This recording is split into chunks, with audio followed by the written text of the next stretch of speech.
akan menerbangkannya ke lautan ampunan. Shadaqallahul azim. Telah selesai ayat-ayat dibaca, telah sirna gema-gema sari tilawahnya. Marilah kita ikuti acara selanjutnya. Masih banyak urusan dunia yang belum selesai, masih banyak kepentingan yang belum tercapai, masih banyak keinginan yang belum tergapai. Marilah kembali berlupa. Insya Allah kiamat masih lama. Amin.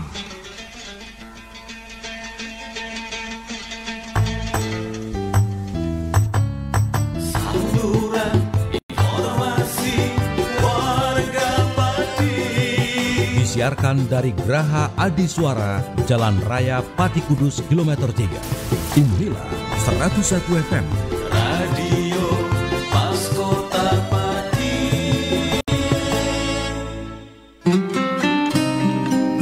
Mitra Pas, saatnya Anda ikuti kajian tafsir Ibnu Katsir bersama Ustadz Abdul Kholik Syafi'i MPD Al-Hafidh, pengasuh Pondok Pesantren Yambu'ul Ulum, Sukolilo Pati.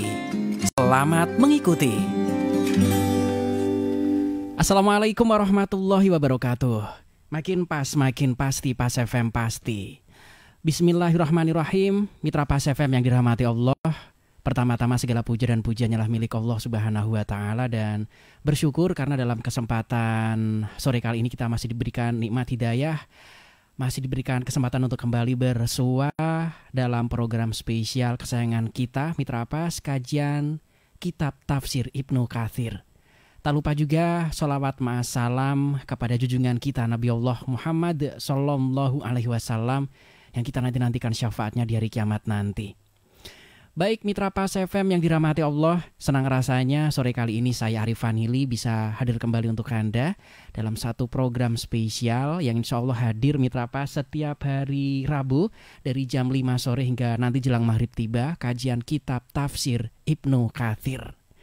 Kitab yang merupakan salah satu kitab tafsir Al-Quran yang dijadikan rujukan para ulama terkemuka dalam bidang tafsir, karya monumental dari Al-Hafidh Ibnu Katsir yang tentunya sangat familiar di kalangan umat Islam.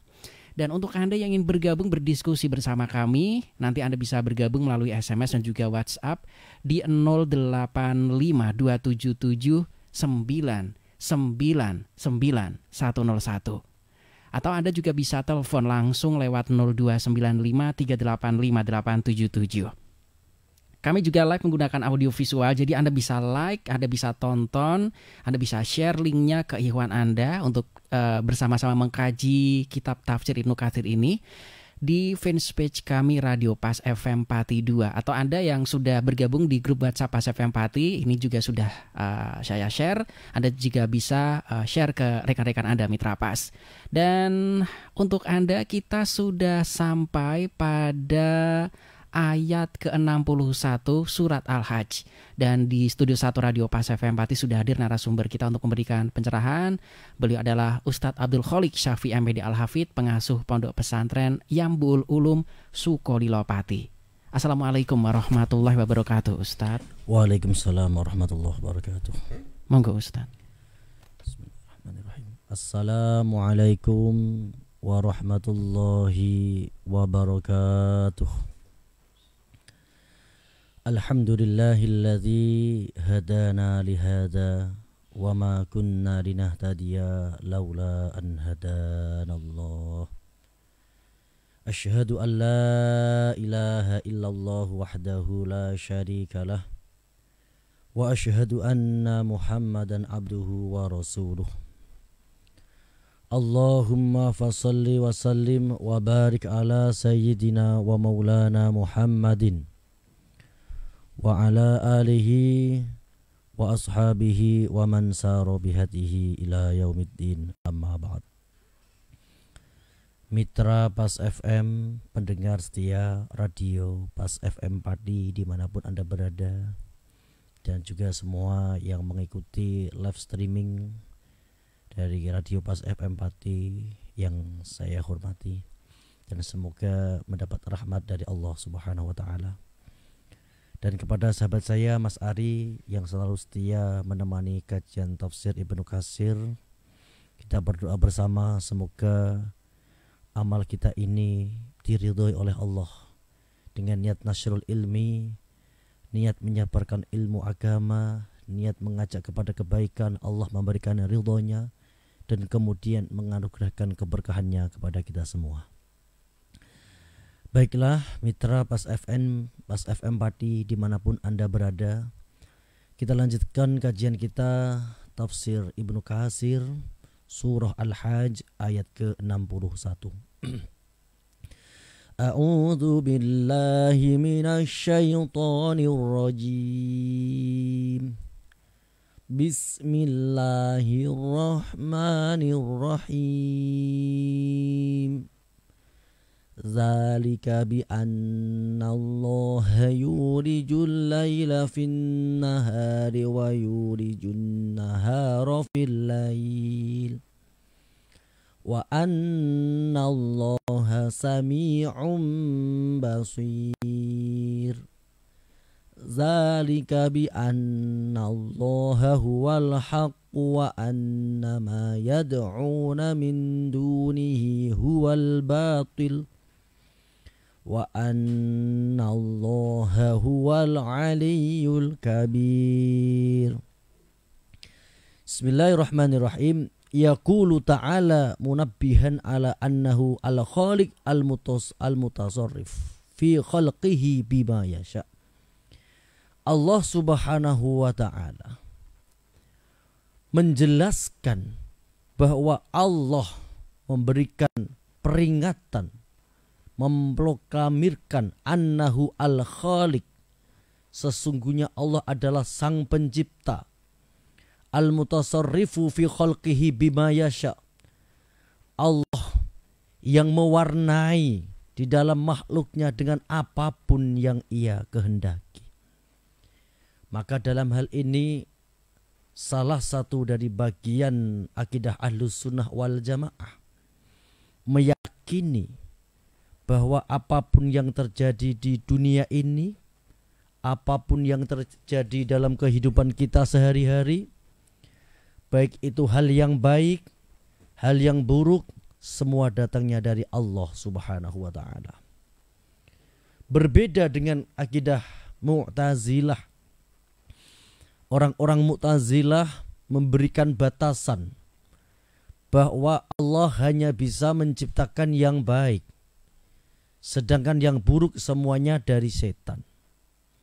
Tentu ini sangat kontradiktif dengan pernyataan Allah annahu al-khaliq al-mutasarrif fi khalqihi bima yasha.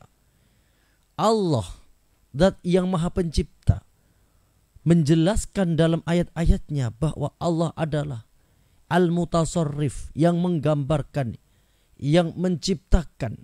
Kalau orang Jawa mengatakan senggawe abang ijonin dunyo. Tidak ada batasan. Kalau keyakinan bahwa keburukan yang menciptakan setan, nanti seakan-akan Allah kalah dengan setan. Karena kita jumpai dalam kehidupan ini ternyata keburukan lebih dominan daripada kebaikan. Maka sebagai ahlu sunnah, saya tegaskan, baik dan buruk semua datangnya dari Allah. Meskipun dalam satu sisi itu buruk, Allah menciptakan kekacauan, perpecahan, yang namanya perbedaan politik, yang namanya perbedaan kepentingan masalah kekuasaan sudah terjadi bertahun-tahun dalam sejarah manusia. Kita tahu dalam sejarah kerajaan Islam pertama kali di Jawa, dengan rajanya Raden Fatah yang mendapat dukungan dari para ulama Wali Songo yang berijtihad bahwa Islam harus memimpin, maka berdirilah kerajaan Demak Bintoro. Setelah berdiri, di era cucunya terjadi perpecahan. Ada Jaka Tingkir yang pada waktu itu mendapat dukungan dari Sunan Kalijaga. Kemudian Arya Penangsang yang mendapat dukungan dari Sunan Kudus.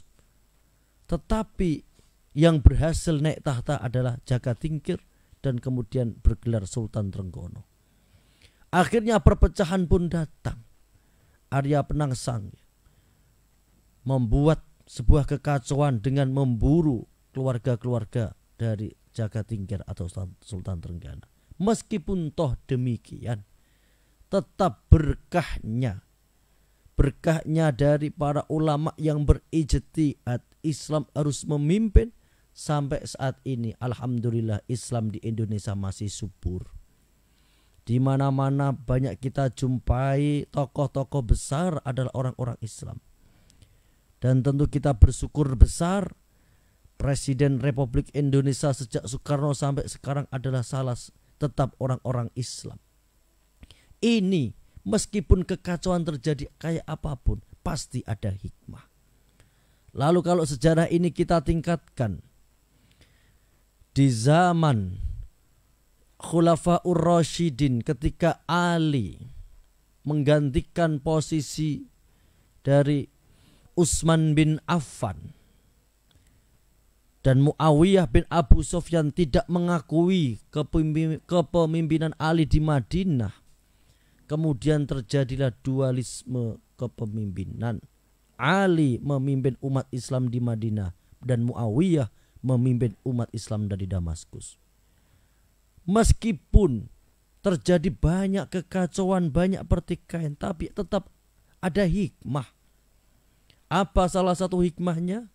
Banyak dari sahabat-sahabat Nabi ini yang merasa tidak nyaman dengan perpecahan yang terjadi di Jazirah, maka banyak dari kalangan sahabat bermigrasi di wilayah Asia Tengah sampai ke daratan Cina.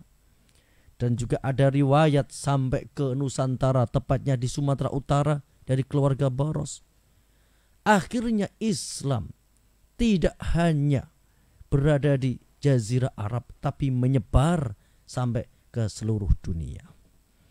Termasuk kalau kita melihat sejarah peradaban Islam di Andalusi yang didirikan oleh Abdurrahman Ad-Dakhil, ini juga hikmah dari kehendak Allah yang terjadi huru-hara di Damaskus pada waktu itu.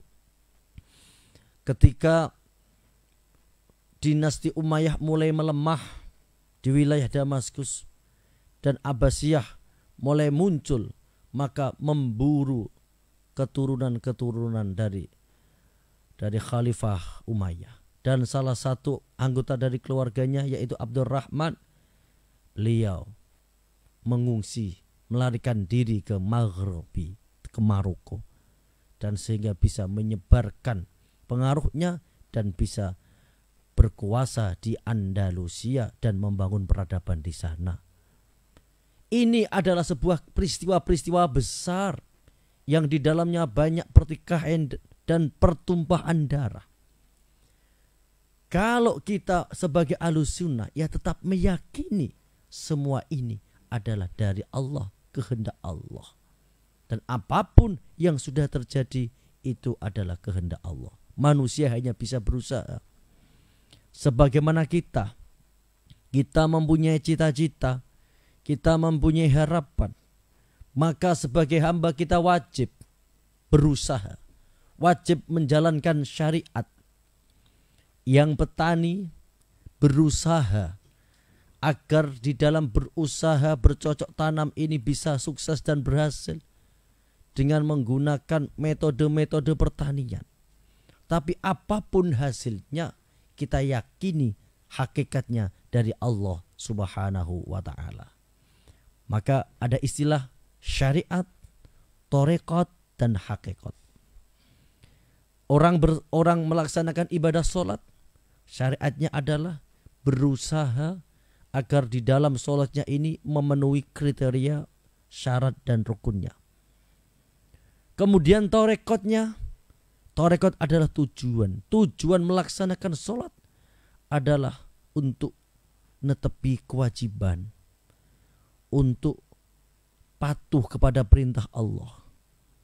Torekot sholat adalah mencari ridha Allah. Kemudian apa hakikatnya?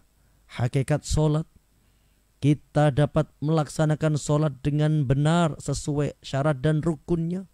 Niat kita benar, cara kita benar.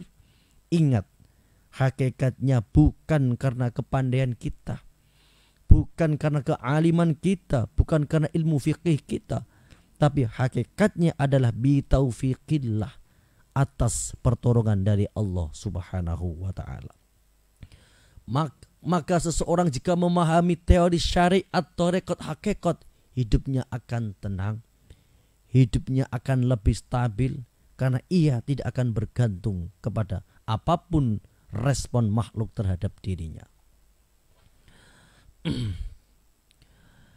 Kama qala, ayat ini sebagaimana ayat yang lain, Qulillahumma malikal mulki tu'til mulka man tasha' wa tanzi'ul mulka mimman tasha' wa tu'izzu man tasha' wa tudhillu man tasha'.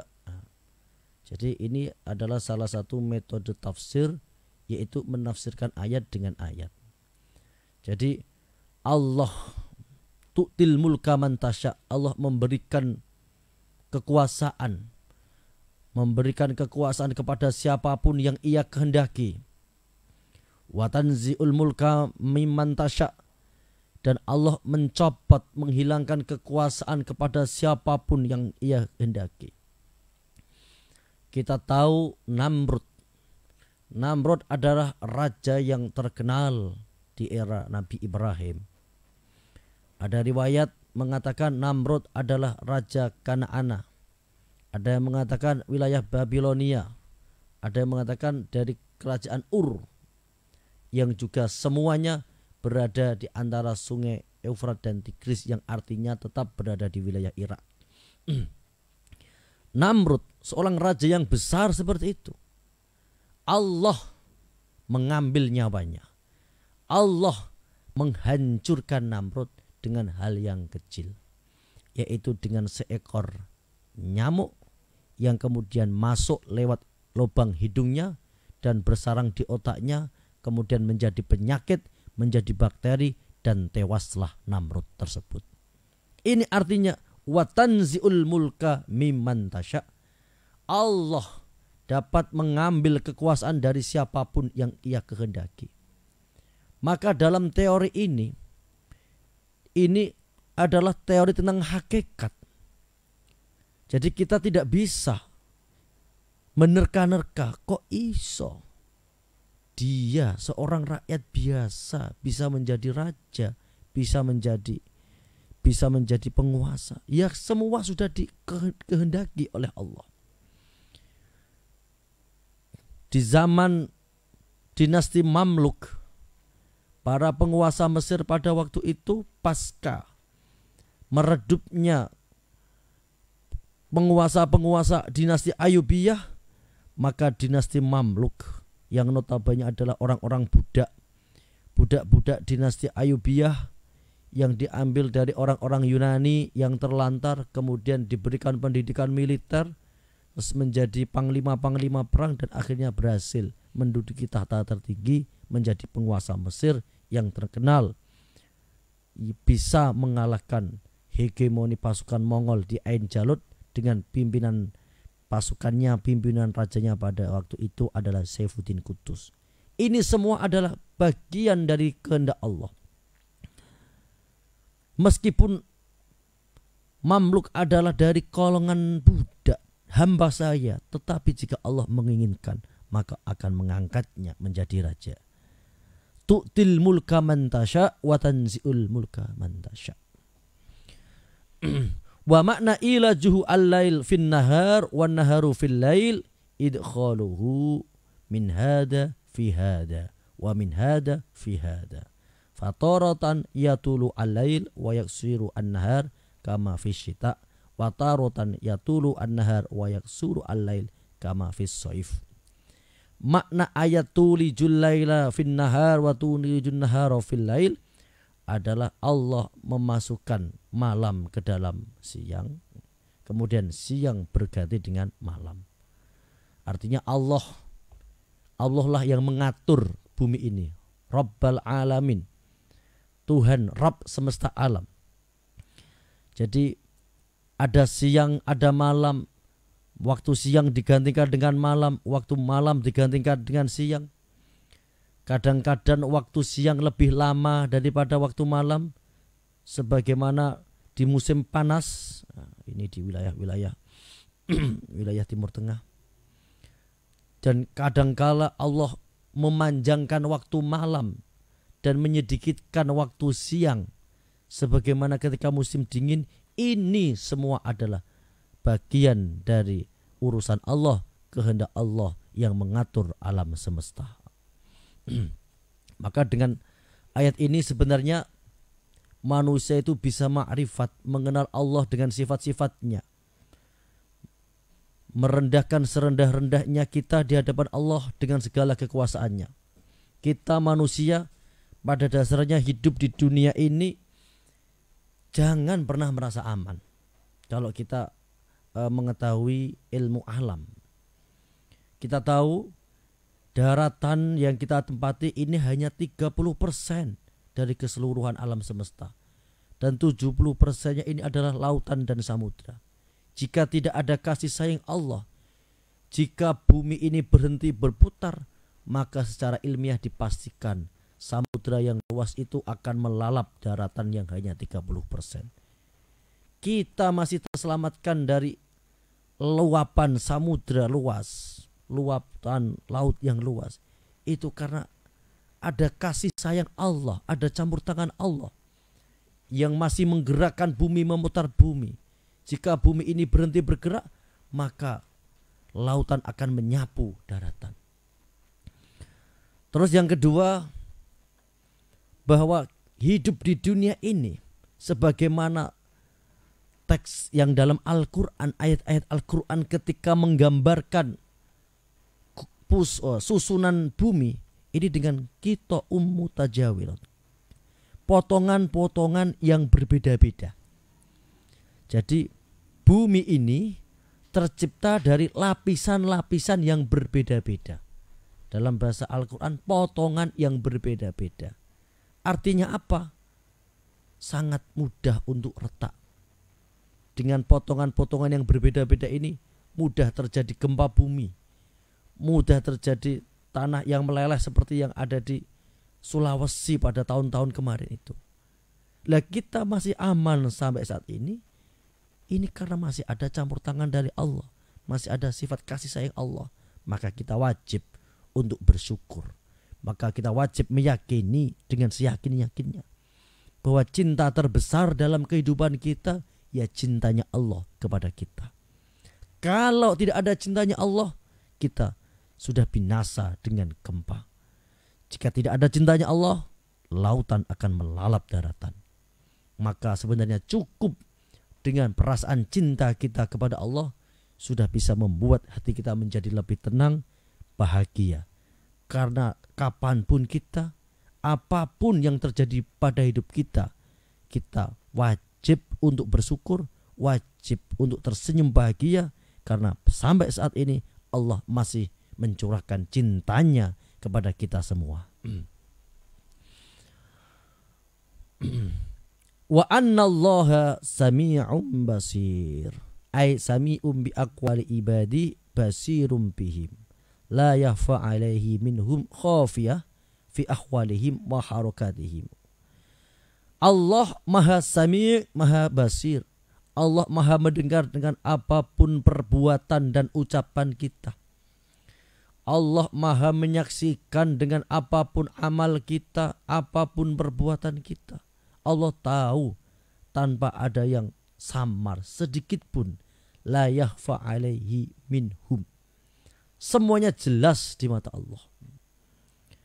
Jadi kita yang banyak dosa seperti ini masih mendapat limpahan nikmat, seharusnya kita ini pandai bersyukur.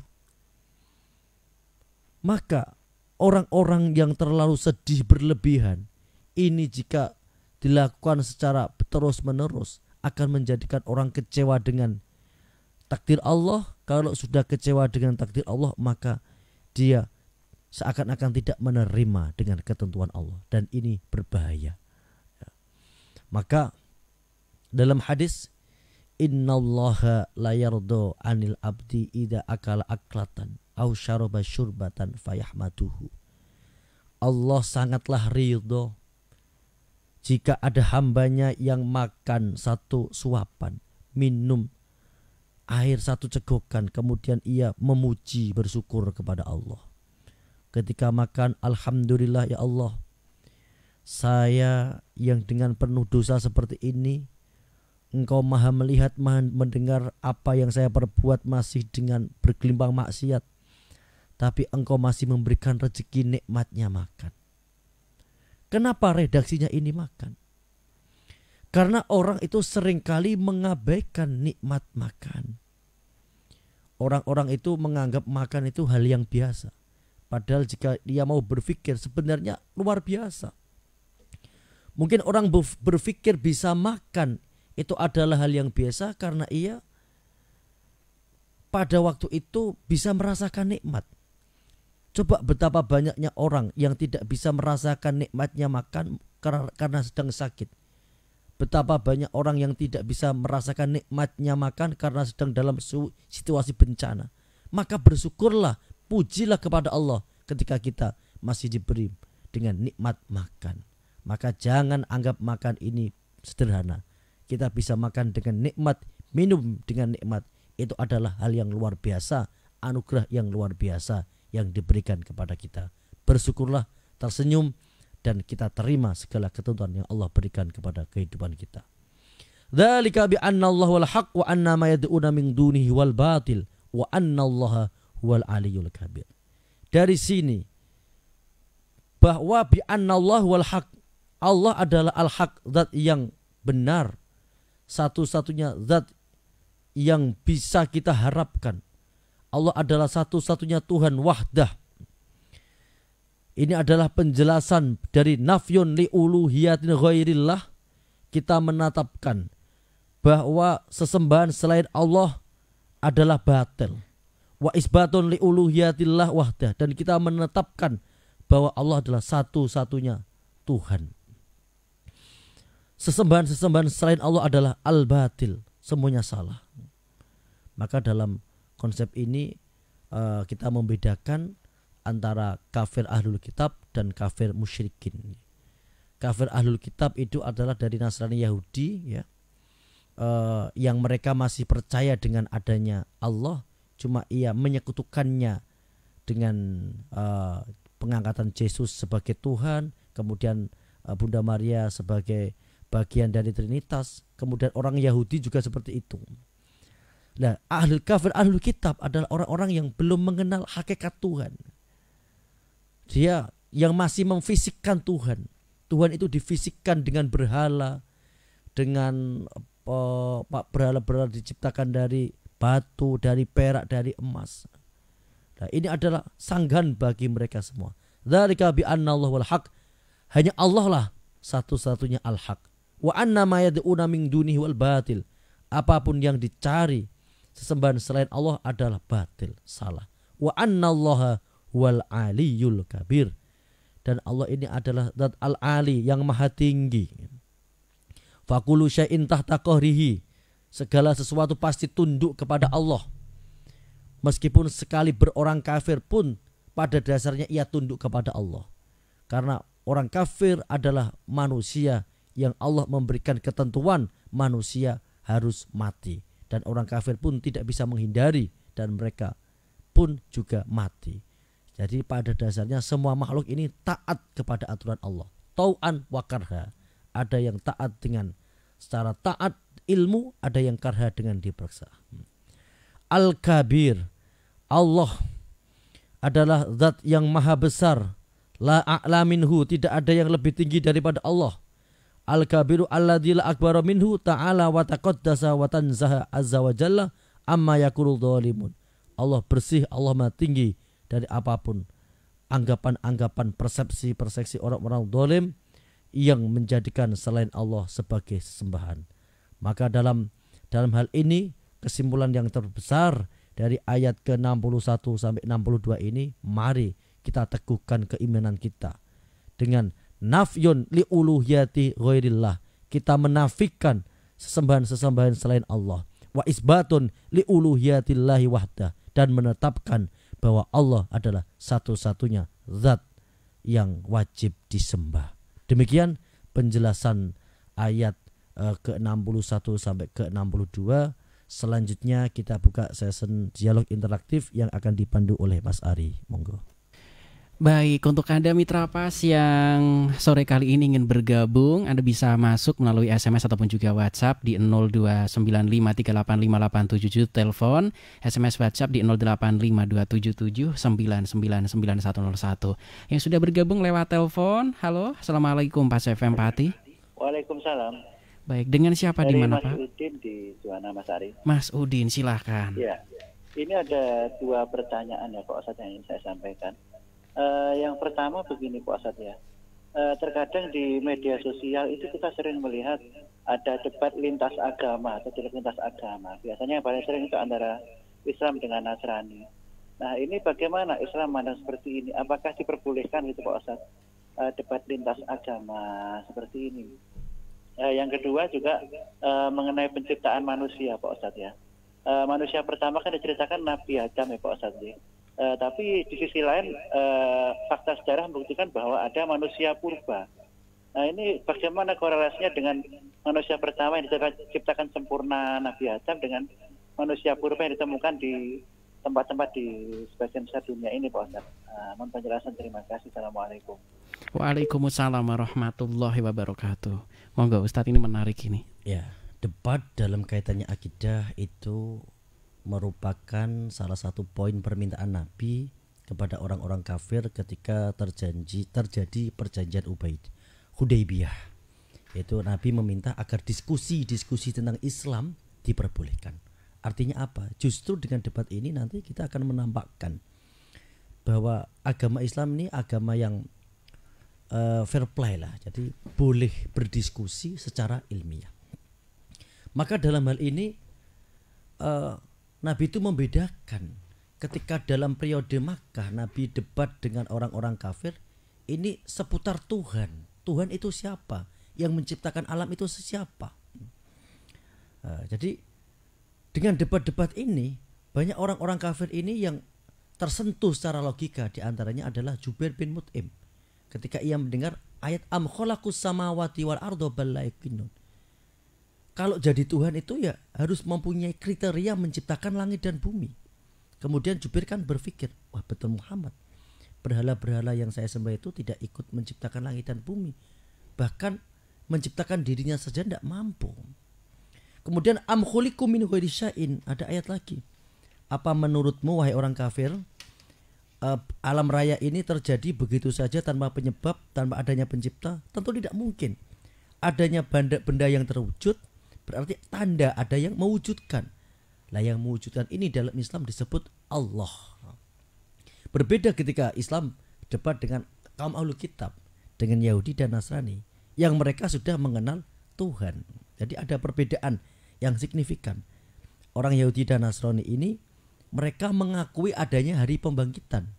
Cuma mereka klaim wa qalu la yadkhulul jannata illa man kana hudan aw nasara. Jadi menurut mereka orang Yahudi yang berhak masuk surga ya mereka, orang Nasrani yang berhak masuk surga ya mereka. Meskipun apapun perilaku mereka, kalau sudah dibaptis ya pasti dia masuk surga bersama Bapa. Nah sedangkan orang Islam ini tidak seperti itu. Jadi ketika berdebat dengan orang Yahudi Nasrani ini lebih menggunakan dalil-dalil tentang kalau orang Nasrani ini tentang kemanusiaan. Maka dalam Al-Quran itu Allah sering menggambarkan Isa dan Maryam kana yakulanit to'am. Isa dan Maryam itu memakan makanan. Artinya kalau tidak makan dia juga akan hancur. Masa Tuhan itu tergantung kepada makanan. Kemudian mosok Tuhan itu lahirnya di bumi, dibesarkan di bumi. Lalu yang menciptakan bumi siapa? Jadi seputar itu ketika berdebat dengan orang-orang Yahudi dan Nasrani. Terus kemudian dengan orang-orang Yahudi ini malah lebih ekstrim lagi, karena orang Yahudi itu sebenarnya orang-orang yang pinter ya, orang-orang yang cerdas. Kan pernah ketika debat orang-orang Yahudi tidak mengakui kenabian Nabi Muhammad. Oh tidak ada. Setahu saya dalam kitab-kitab Nabi itu adalah dari Sam. Dari Sam itu dari Palestina. Maka dijelaskan, ya betul dari Sam. Nabi Muhammad ini nasabnya sampai Nabi Ismail, sampai Nabi Ibrahim. Kemudian orang Yahudi mengatakan, apa bukti kalau Ibrahim pernah ke Mekah? Lihat di sana, fihi maqamu Ibrahim. Di sana itu di dekat Ka'bah ada telapak kaki Nabi Ibrahim. Nah, kemudian orang Yahudi tidak bisa menjawab. Akhirnya dia mengatakan, memberikan klaim bahwa Ibrahim itu adalah pengikut Yahudi. Nah, ini saking apa itu? Saking judiknya dia sehingga dia mengeluarkan kalimat yang tidak ilmiah. Karena kita tahu bahwa Yahuda ini adalah bin Yakub, jadi putra dari Nabi Yakub. Yakub bin Ishak, Ishak bin Ibrahim. Ya, jadi nggak mungkin lah masa nenek buyutnya ini mengikuti kepada Yahuda. Ini kan karena puyengnya orang Yahudi sehingga dia mengucapkan kalimat yang tidak ilmiah. Maka dibalas dalam Al-Quran, kalau debat itu mbak ya sing ilmiah begitu. Jadi memang debat seperti ini diperbolehkan. Kemudian yang kedua tentang apa tadi?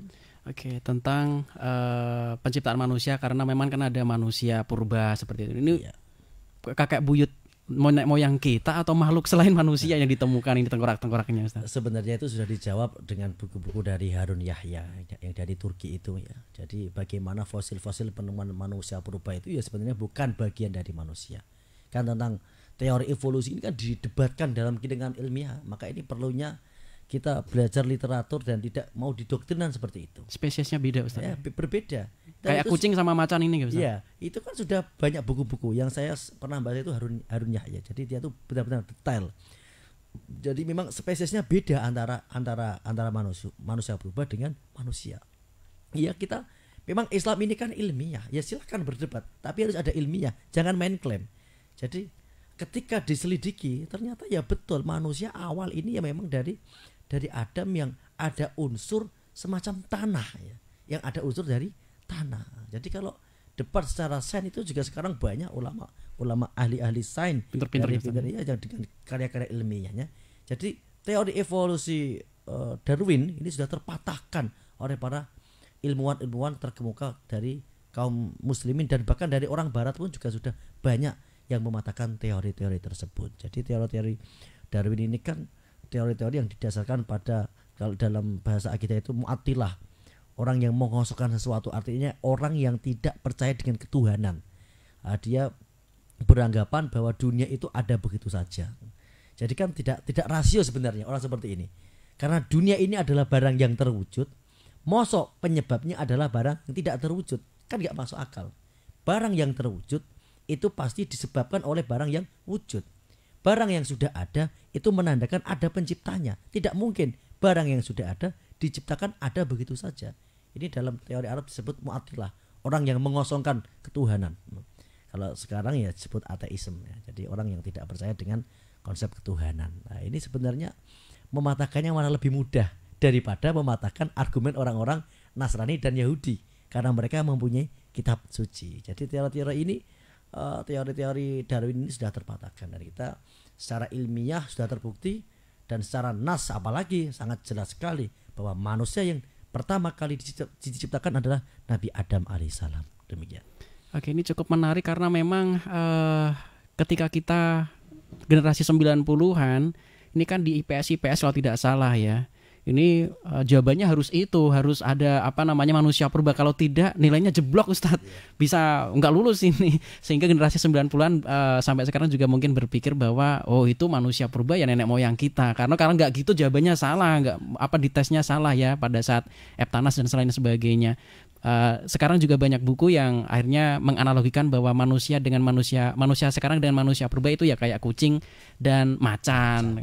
Kucing nggak akan bisa jadi macan dan sebaliknya. Dan alhamdulillah sekarang IPS sudah tidak membahas-bahas tentang itu. Alhamdulillah. Sudah tidak ada, Ustaz, di mata pelajaran ya. Ya tentang teori Darwin ini. Oke. Tapi kita harus segera closing nih, Ustaz. Sebelum kita closing mohon doanya, Ustaz. Bismillahirrahmanirrahim. Alhamdulillahirabbil alamin. Ya Allah ya Rahmanir-Rahim, kami mohon kepadamu ya Allah, teguhkanlah keimanan kami kepada kami. Teguhkanlah iman di hati kami. Ya Allah, teguhkanlah hati kami di dalam menerima ujian dan cobaan agar kami selalu bisa tersenyum berbahagia dengan segala keputusan-Mu ya Allah. Amin. Allah ya Rahmanir-Rahim, Rahim, berikanlah anugerah kepada kami agar kami terhindar dari kesedihan yang berkepanjangan. Karena kami khawatir dengan kesedihan yang berkepanjangan akan menjadikan hati kami semakin jauh dari menerima segala ketentuan-Mu. Kuatkan hati kami, teguhkan keyakinan kami bahwa semuanya adalah kehendak Engkau. Semuanya adalah atas keputusan Engkau, dan kami terima, kami tersenyum berbahagia dengan segala apa yang telah Engkau putuskan. Allahumma rabbana dhalamna anfusana wa illam taghfir lana wa tarhamna lanakunanna minal khasirin. La ilaha illa anta subhanaka inni kuntu minadh dhalimin. Allahumma inni as'aluka min khairi ma sa'alaka minhu nabiyyuka Muhammadun sallallahu alaihi wasallam wa na'udzubika min syarri ma sta'adzaka minhu nabiyyuka Muhammadun sallallahu alaihi wasallam wa antal musta'an wa alaikal balagh wa la haula wa la quwwata illa billahil aliyil azim. Rabbana atina fid dunya hasanah wa fil akhirati hasanah wa qina adzabannar wa adkhilna jannata ma'al abrar ya aziz ya ghafar ya rabbal alamin. Wa sallallahu ala sayyidina Muhammadin nabiyil ummi wa ala alihi washabihi wa baraka wasallam. Subhana rabbika rabbil izzati amma yasifun wa salamun alal mursalin walhamdulillahi rabbil alamin. Demikian penjelasan tafsir Ibnu Katsir ayat 61 sampai ayat 62. Semoga bermanfaat kepada kita dan semoga menjadi amal baik bagi kita dalam rangka nasyrul ilmi, dalam rangka belajar tentang agama Allah. Semoga Allah memberikan ridho dan memberikan keberkahannya kepada kita semua. Demikian dari saya, kurang dan lebihnya mohon maaf. Akhirul kalam wal afu minkum. Wassalamualaikum warahmatullahi wabarakatuh. Waalaikumsalam warahmatullahi wabarakatuh. Mitra pas kajian kitab tafsir Ibnu Katsir, insya Allah bisa Anda simak setiap hari Rabu Mitra Pas dari pukul 17.00 hingga jelang maghrib tiba. Terima kasih untuk kebersamaan Anda. Mohon maaf apabila ada hal yang kurang berkenan karena kesempurnaan mutlak hanyalah milik Allah Subhanahu wa Ta'ala. Segala kesalahan datangnya dari kami sebagai makhluk yang memang diciptakan serba kurang. Saya Arif Vanili beserta kerabat kerja Radio Pas FM Pati mohon pamit. Terima kasih informasi Pas FM Pasti. Wassalamualaikum warahmatullahi wabarakatuh. Mitra Pas, demikian tadi telah Anda ikuti kajian tafsir Ibnu Katsir bersama Ustadz Abdul Kholik Syafi'i MPD Al-Hafidh, pengasuh Pondok Pesantren Yambu'ul Ulum, Sukolilo Pati. Kajian tafsir Quran Ibnu Katsir di Radio Pas FM Pati bisa Anda ikuti kembali pada Rabu minggu depan. Anda juga bisa mengikuti kajian rutin malam Jumat tafsir Ibnu Katsir ba'da maghrib, diawali sholat berjamaah di Masjid Al-Istiqomah, Jalan Sunan Prawoto, Sukolilo. Dan setiap selapanan malam Jumat Wage jam 7 malam ba'da sholat Isya. Anda juga bisa menghadiri majelis dzikir mujahadah dan istighosah bersama Ustadz Abdul Kholik Syafi'i MPD Al-Hafidh di Pondok Pesantren Yambu'ul Ulum, Dukuh Tambang Sari, Kedung Winong, Sukolilo.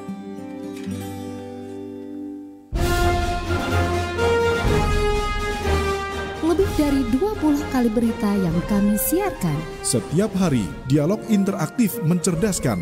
Acara agama menjadi sajian pagi, siang, dan petang. Serta sederetan tebang-tebang pilihan selalu hadir menemani pendengar. Kami hadir bukan sekedar memberikan hiburan, tapi menjadi media yang mengedukasi pendengarnya.